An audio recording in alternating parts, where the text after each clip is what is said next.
Bonjour à tous et bienvenue dans votre JT. Au sommaire, les résultats des élections régionales et départementales. Nous recevrons Richard Mallier pour évoquer sa réélection. Une kermesse pour bien finir l'année à l'école de la Salle. L'opération Les Livres Voyageurs menée par l'association des parents d'élèves de l'école Virginie de Dieu IPEC. L'initiation des écoliers au tennis par l'association Tennis Club de Bouc-Bel-Air. Le jumelage à venir de Bouc-Bel-Air avec la ville d'Allemagne Feldafing et la météo.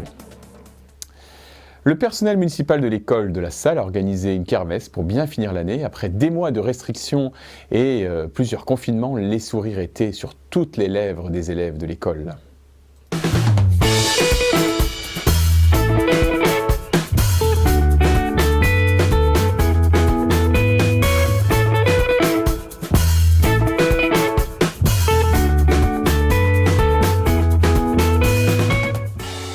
Mobilisés, les enfants, les agents, le service administratif, tout le monde est sur le pont et on apprécie vraiment ce qu'on voit et puis ça fait du bien. Voilà, il fait beau et ça fait du bien de voir les enfants jouer avec autant de liberté. Et on peut se rendre compte, voir l'animation et la joie qu'il y a dans cette cour, que c'était vraiment quelque chose d'important, il fallait le mener à terme. Et ben on voit aujourd'hui ce que ça donne, moi je suis ravie.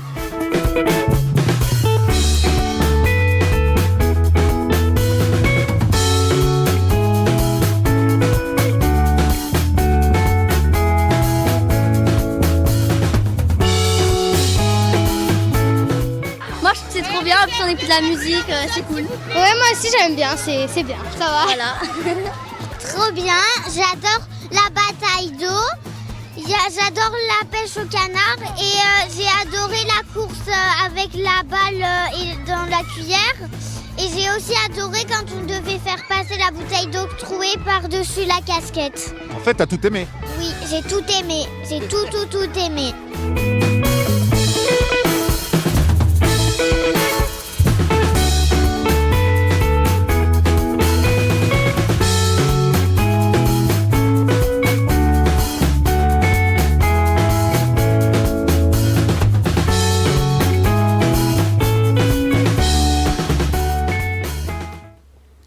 À présent, nous allons nous rendre dans une autre école, Virginie de Dieu.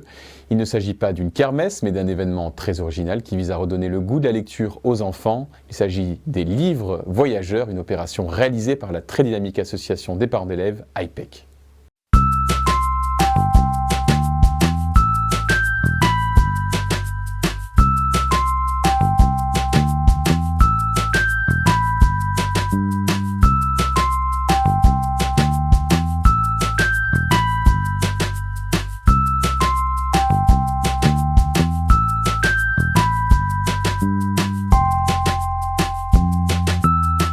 Nous sommes l'association des parents d'élèves de l'école Virginie de Dieu. Donc nos enfants sont scolarisés aux écoles élémentaires et maternelles Virginie de Dieu. Et donc nous sommes bénévoles pour cette association.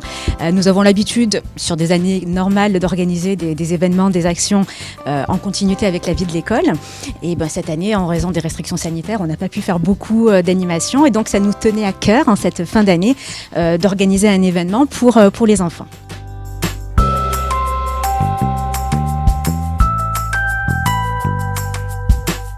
Nous avons organisé des stands au sein des écoles avec des centaines de livres à la disposition des enfants. Les enfants vont venir se servir gratuitement. Ils pourront prendre un livre, 2 livres, des revues, tant qu'ils le veulent. Et ces livres, ils vont pouvoir les emporter et puis en profiter chez eux autant de temps qu'ils le souhaitent. Et puis au bout d'un moment, ils voudront probablement s'en débarrasser, en faire profiter d'autres enfants. Donc l'idée, c'est qu'ils le donnent, que le livre voyage d'un enfant à un autre, pour faire une espèce de chaîne de livres voyageurs. C'est vraiment dans la continuité des projets pédagogiques de l'école. Notre ambition, c'est de contribuer à nourrir le goût de la lecture, le plaisir de posséder des livres et ensuite de pouvoir le faire partager à d'autres enfants.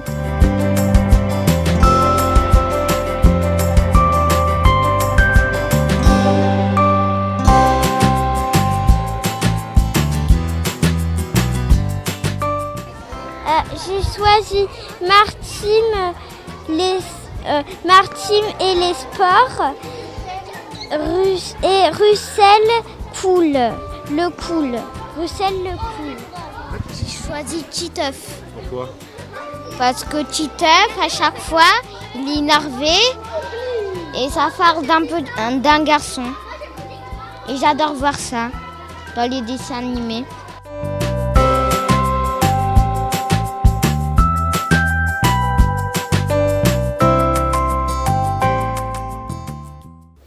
Initier les jeunes bouquins à la pratique du tennis, c'est le défi que s'est donné le Tennis Club de Bouc-Bel-Air en accueillant les écoles de la commune. Et visiblement, les enfants ont été séduits, comme vous allez le constater dans ce reportage.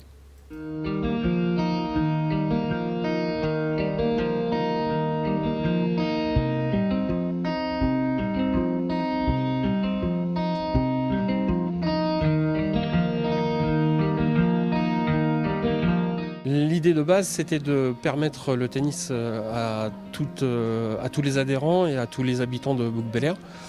En collaboration avec la fédération, la ligue et le comité 13 des Bouches-du-Rhône, nous avons contacté la mairie pour permettre aux écoles élémentaires de Bouc-Bel-Air de pouvoir pratiquer le tennis.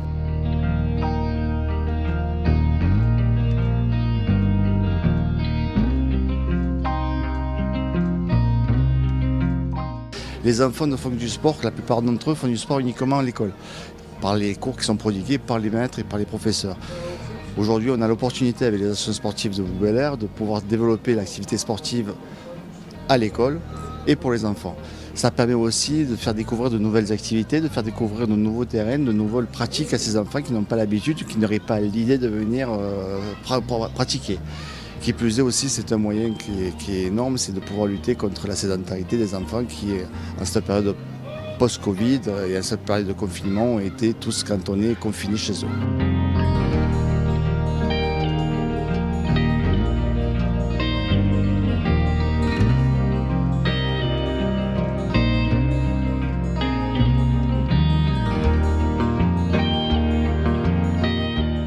En fait, l'école a pris contact avec le tennis qui était tout à fait d'accord et qui avait les subventions qui allaient bien, d'ailleurs qui étaient aidées par la fédération pour pouvoir proposer cette activité.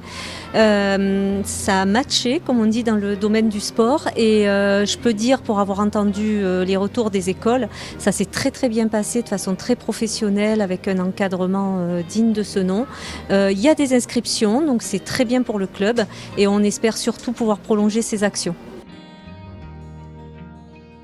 Je trouvais que c'était bien et que moi ça m'intéresse le tennis comparé à d'autres. Voilà. Et vraiment, je trouve que c'était génial de nous enseigner ce sport. Ce sport, je trouve qu'il est génial parce que déjà tu joues avec une raquette et une balle, voilà. Et ça bouge, ça fait pas que travailler les poignets. Je trouve que ce jeu, ça permet de bouger, il y a tout le corps en mouvement, ça permet de réfléchir, d'analyser des choses et moi j'adore ce sport.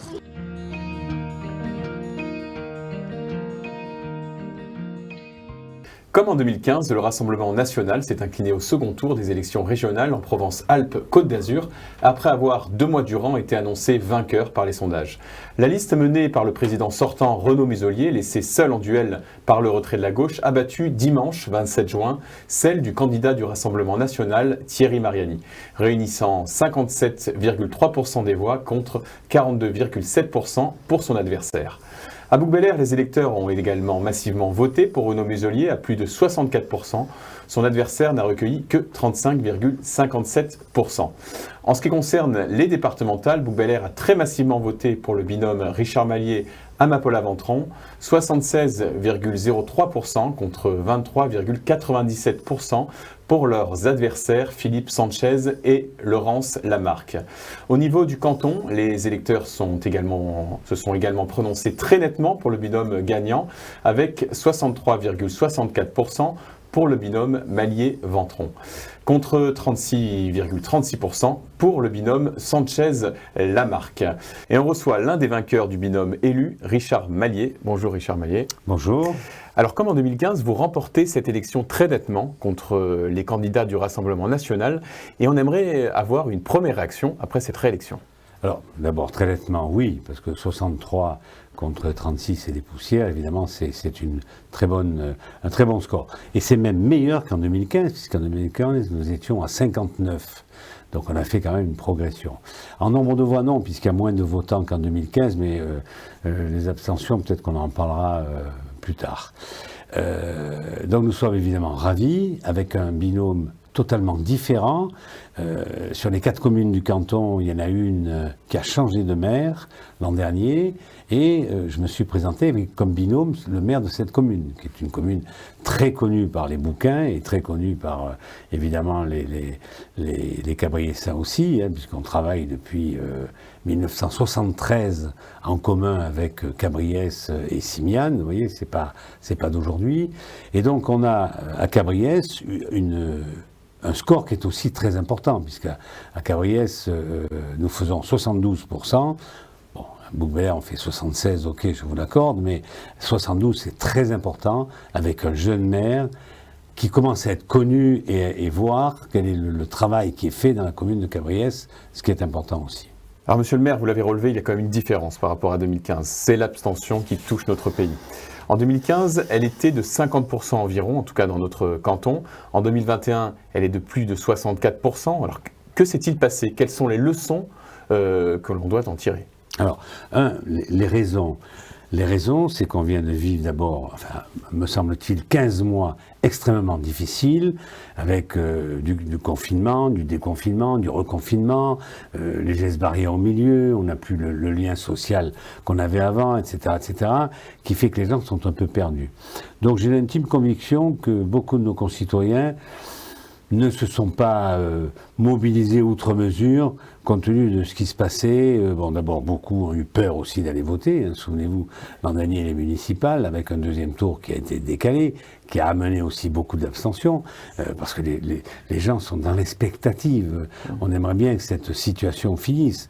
Malheureusement, elle a peut-être l'air de finir, mais on voit qu'il y a un certain variant qui commence à arriver chez nous, qui, semble-t-il, pose problème parce qu'il se reproduit à une vitesse grand V. Donc je pense que c'est aussi une chose. Deuxièmement, compte tenu de cela, les gens, ils avaient la tête ailleurs. On est aux portes de l'été, on vient de vivre encore une fois des mois et des mois un peu difficiles. Les gens pensent qu'à une chose, c'est... toute chose malheureusement, hein, c'est qu'ils pensent à partir en vacances en France. Et on s'aperçoit que les gens vont en France, ce qui est une très bonne chose. Voilà, c'est pour ça que je dis à toute chose malheureusement. Et que, par contre, on pense un peu aux vacances, les écoles sont finies plus ou moins, enfin, etc. Voilà. Mais il y a vraisemblablement une crise de la démocratie qu'il va falloir peut-être sur lesquels nos gouvernants nationaux, nos idéologues devraient peut-être un peu se pencher plutôt que de se regarder le nombril comme ils le font bien souvent.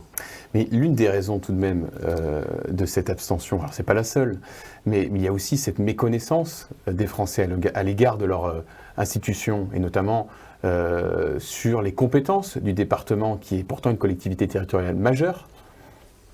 C'est vrai. Alors, 2015, c'est la première fois que nous votions avec ce qu'on appelle un binôme, qui est une très bonne chose d'ailleurs.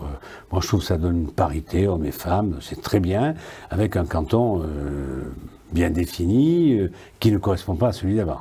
Donc c'était la première fois où on votait pour une équipe de 2, un homme et une femme, dans une circonscription géographique totalement différente. Puisque nous, d'un seul coup, on s'est trouvé depuis 2015 dans le canton de Vitrolles, alors qu'on n'a rien à voir avec Vitrolles. On n'est pas dans le bassin de Vitrolles, on est dans le bassin de Gardanne, on est dans le bassin d'Aix, mais on n'est pas dans le bassin de Vitrolles. Bon, donc il a fallu, en 2015, alors que ça arrivait avec une campagne normale, on arrivait dans une élection nouvelle, et on a eu quand même beaucoup plus de votants qu'aujourd'hui. Donc vraiment, c'est, je pense, la crise qui est un peu la cause. Mais on s'aperçoit aussi que, avec les élections partielles qu'on a eues, et même les régionales, pour lesquelles les régionales on était avec une tendance un peu nationale, bon, ça a mobilisé les médias en ont suffisamment parlé, contrairement à l'élection départementale, qui est une élection de proximité, on en a suffisamment parlé, et là aussi on a une abstention qui est record, qui correspond à celle des départementales. Donc je pense qu'encore une fois que les politiques doivent se pencher là-dessus, nos idéologues, nos bien-pensants, ceux qui ont bien souvent la science infuse, eh bien ils sont un peu dépassés, je crois. aujourd'hui. Donc il faut se pencher absolument là-dessus, savoir pourquoi. Pour moi, la démocratie, c'est un moindre mal, c'est c'est pas le meilleur. C'est le moins pire, peut-être. Mais c'est le moins pire, voilà. Ouais. Le mot, c'est exactement ça. C'est le moins pire des systèmes. Alors Richard Mallier, pour finir, quel est le menu de ce nouveau mandat de conseiller départemental? Quelles sont les actions que vous allez mener? Bon, écoutez, au niveau du canton, c'est aider les 4 communes comme on l'a fait et comme on l'a fait à Bougbelair. Vous avez vu un certain nombre de réhabilitations qui ont été faites, voire de constructions qui ont été faites, nouvelles. Vous pouvez en citer quelques-unes peut-être? C'est pas forcément clair pour nos concitoyens. Vous avez les terres blanches, par exemple. Les terres blanches, on finit le chantier en ce moment, où on a mis 1,5 million hors taxe de rénovation des terres blanches. Changé tous les ouvrants, on a changé l'étanchéité, le toit, etc., etc. Cette somme, c'est la part du département? Non, c'est ce que nous avons mis, ce que ça a coûté. Le département a participé à 60% au titre des subventions. Il en est de même sur la chapelle œcuménique. Là aussi, on a mis pas mal d'argent pour réhabiliter cette chapelle qui était inoccupée, désaffectée même depuis maintenant une vingtaine d'années. Donc on a refait pour le bien-être des bouquins et pour avoir une salle supplémentaire, le stade du Moussou, le City Stade à côté de Virginie de Dieu, j'en oublie, je ne pensais pas que vous alliez évoquer ça, mais voilà, j'en oublie certainement. On verra à la rentrée où on fera un certain nombre d'inauguration, parce que depuis 18 mois, on a quand même fait beaucoup de choses et on ne pouvait pas faire d'inauguration. Par ces réalisations, on devine l'intérêt du département avec ses 60% de participation à l'aide communale. Pour aider les communes. Et la métropole participe aussi. Alors, la métropole aussi, ça c'est quelque chose qui date de 2014, où on a un contrat avec la métropole, ils arrivent à financer jusqu'à la moitié de la part restant à la commune. C'est un peu compliqué, mais c'est quand même intéressant. Bon, parce que en l'occurrence, là, sur les terres blanches, on aura 20% aussi de la métropole. Ce qui veut dire qu'on va monter à 80%. On peut le faire exceptionnellement, mais on va monter à 80% de subvention. Donc tout ça, c'est ce qu'on appelle l'aide communale. Mais à côté, le département, c'est les routes départementales. Le département, c'est l'aide sociale. Le département, c'est la petite enfance, les crèches, les assistantes maternelles. Voilà. Le département, c'est tout ça. J'en passe encore, puisqu'il y a les aides au changement climatique pour les véhicules électriques, les vélos à assistance électrique, etc., etc. Le département, c'est tout ça. Donc on va continuer cette politique menée jusqu'à maintenant. Le plan Charlemagne pour les collèges, on va passer au plan Charlemagne numéro 2. On va continuer avec Martine Vassal, puisque nous avons été, la majorité départementale, la Provence Unie, a été confortée hier par les élections. Merci Richard Mallier. Merci à vous. Et si vous voulez en savoir plus sur les résultats des élections départementales et régionales, notamment si vous voulez connaître les résultats bureau de vote par bureau de vote, n'hésitez pas à consulter notre article sur bougbelair.fr. Les faire-part sont prêts. La ville de Bougbelair et la commune de Feldafing vont se jumeler grâce au comité de jumelage. On écoute tout de suite son président qui va nous expliquer ce qui va se passer dans les prochains mois. Bon, nous avons depuis 2 ans maintenant, des contacts qui ont été faits avec la ville de Feldafing en Bavière. Ces contacts ont abouti récemment par des visioconférences entre les 2 maires, le maire de Bougbelair et celui de Feldafing. Et les 2 conseils municipaux ont voté en mai le jumelage entre les 2 villes. Donc à partir du mois de novembre, une délégation allemande doit venir pour signer la charte d'amitié et le pacte de jumelage entre les 2 villes. Ensuite, nous entamerons une procédure auprès de Bruxelles pour que la ville puisse devenir commune d'Europe. Merci de nous avoir suivis. C'était le dernier JT. Cette émission s'interrompt pendant l'été, mais rassurez-vous, votre journal revient à la rentrée de septembre. Et pour terminer, je tiens à remercier toute mon équipe qui compose la rédaction de Book TV, qui sont aussi les agents municipaux du service promotion de la ville, Sylvain Poncet à la réalisation, Valérie Grandy, Dorian Pénat et bien sûr Sophie Promenet, notre Miss Météo. On salue aussi Jean-Pierre Maliche qui est absent pour des problèmes de santé. On pense bien à lui. Allez, je vais vous demander de me rejoindre pour conclure. Et oui, comme vous pouvez le constater, Book TV est réalisé avec des petits moyens par des personnes qui ont d'autres fonctions au sein de la mairie. Et pourtant, vous êtes de plus en plus nombreux à nous regarder. Merci à vous pour votre fidélité. Allez, tout de suite, c'est la météo. Bonnes vacances.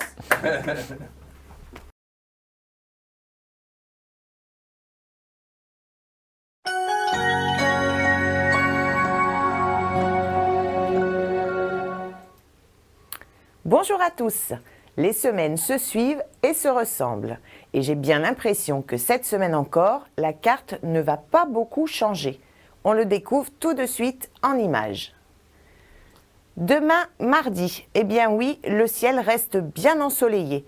Quelques gentils nuages passeront de temps à autre, juste pour nous amener un peu d'ombre. Côté température, eh bien pas de surprise non plus. On commencera la journée avec 17 degrés et on ira jusqu'à 31 pour l'après-midi. Prenez bien votre citronnelle si vous vous rendez aux rendez-vous musicaux dans les jardins d'Albertas. Les moustiques raffolent de ces températures chaudes. Nous fêterons également les Pierre et les Paul, deux prénoms qui ne se sont jamais démodés et qui sont portés par bon nombre de messieurs, petits et grands. Son dicton ne nous effraie pas du tout au vu de ce que je viens de vous annoncer. Saint Paul et Pierre pluvieux et pour 30 jours dangereux. Mercredi, c'est un soleil franc sans nuages qui accompagnera notre journée.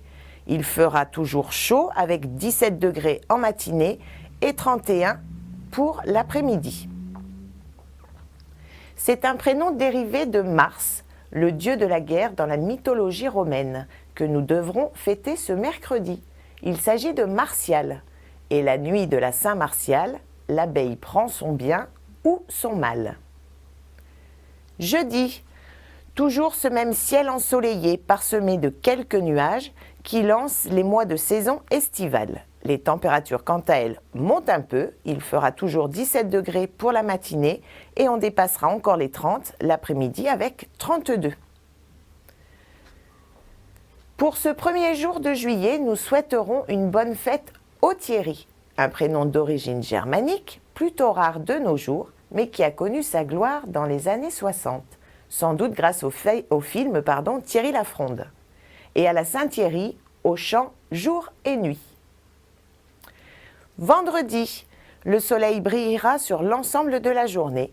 Les températures, elles, vont encore prendre 1 degré, 18 en matinée et 33 degrés l'après-midi.